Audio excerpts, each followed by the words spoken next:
Hey everyone, welcome to Hampshire Spaniel Training. So today in this episode we're going to be talking about sit and a few of the basic parts around sit that I try and get across to my clients when I'm working with them. So we're assuming at this point that you do have a half decent sit, you're able to walk along, sit the dog up by your side.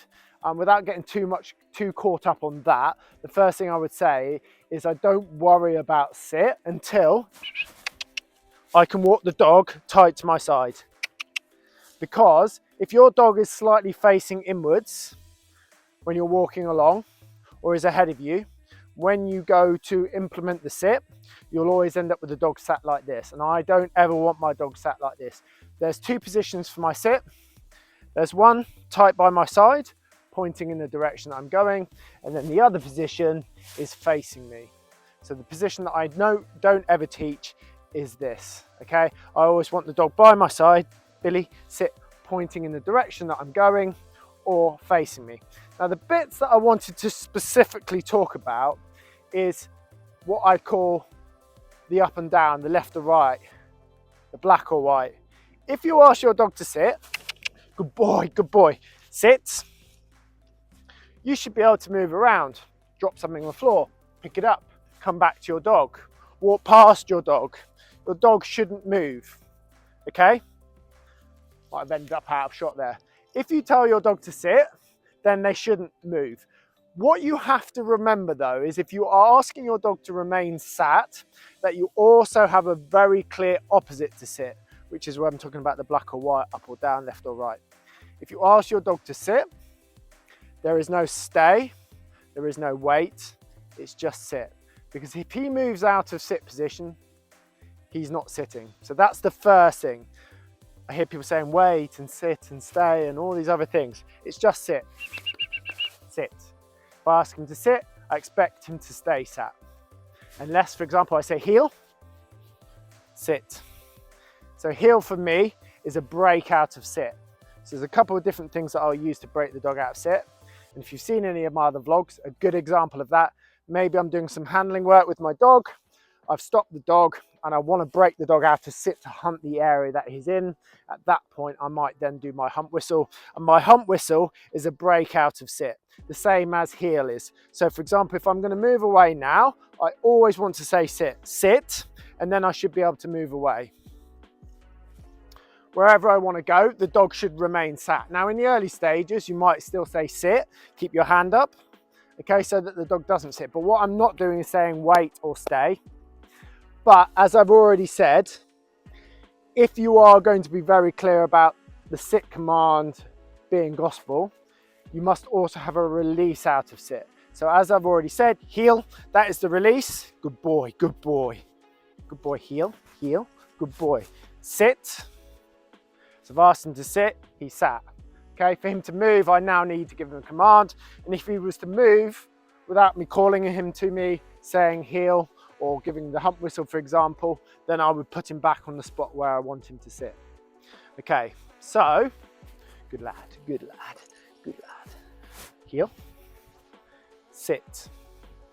Okay, so as I said, anytime I go to move off, especially when I'm first teaching this, I'm always saying heel. It's very easy just to walk off and the dog comes with you and you think, well, that's fine, the dog's come with me, that's what I wanted. But your dog's not a mind reader. Okay, so you need to be clear when you want your dog to remain sat, and you need to be clear when you want to move off. Even though you know the dog is going to come with you, when you move off, you still must say heel, okay? Most dogs, if you move off, are going to move off with you. But then don't complain if the dog doesn't stay sat. So for example, I want to move away now, and the dog's been sat here for some time. I'm always going to say sit, and then hopefully I can move away absolutely fine. At the same note, if I want to say heel, the dog's going to come to heel, heel. Come on, good boy, sit. I've got a very clear sit. Okay, so one of the things, I'll give you an example. When I first start teaching sit with people, and I'm walking away from the dog, sit. Okay, so say I've just walked along, I've made the dog sit, sit. Okay, now I want to turn and face the dog. When I'm going to turn and face him, I want to say sit all the time. Good boy, sit, sit. Because often the first bit of movement that you make as you step forwards, the dog thinks you're moving off the heel. And so as you step forward, the dog comes with you like that. So when you first start teaching sit, one of the first things I do with my clients, once I've got them walking along nicely, once I've got the dog sitting, is the next stage is just to turn and face the dog. So let's say I've just made him sit like that. I'm now going to turn and face him. The first thing I'm going to do before I physically move is say sit again, because most dogs at a basic standard, as soon as you move, think you're moving off and then move off with you. So I'll give him a little tug back through the leg, sit, sit, and then very carefully I will turn and face him. And then I'm going to very carefully go back, sit, sit, sit. That's fine. And then when I move off, again, I always lead with the verbal heel. Heel. Good boy, good boy. Good boy, heel. Good boy. Sit. Okay, so I'll do that again. So I'm going to turn and face him. Sit, sit. Good boy. Back to his side again. Good boy. And then if I want to move off, very clear heel, heel. And then I can go for my sit again. I can repeat that. Now at first, this is all I'm looking to do, is to be able to just turn and face my dog. If you start sitting and backing off him too quickly, the chances are that the dog is going to start moving. So you want to do that very, very gradually, okay? So just increasing that distance out. Now you've probably seen in some of my earlier videos where I talk about I don't teach stay, and I don't, I'm trying to think what the other thing I did that don't teach stay. Anyway, in that video there, I was using a retrieve behind the dog to keep the dog static on the spot. Now I don't always do that. It's something that I try to teach if I can, but it requires a dog to have quite a good retrieve to be able to do that.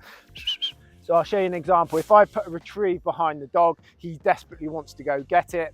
I can very quickly walk away from him because he doesn't want to come towards me, because he actually wants to go back and get that retrieve. So that's a great way of teaching sit and stay.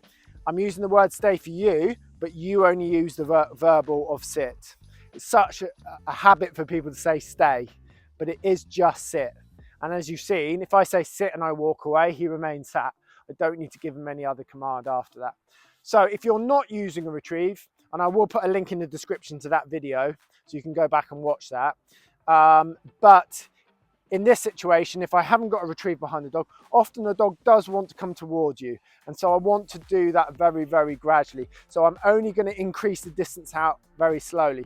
Now, one of the novice mistakes people do is they've got a basic sit and they start calling the dog up to them a lot, practicing that recall element, which is fine. But if you do that too much, it then tends to make the sit very fragile. So I don't tend to do an awful lot of that at the beginning. I just want to get that dog rock solid staying sat in that position. Anyway, hope this has been some use, guys.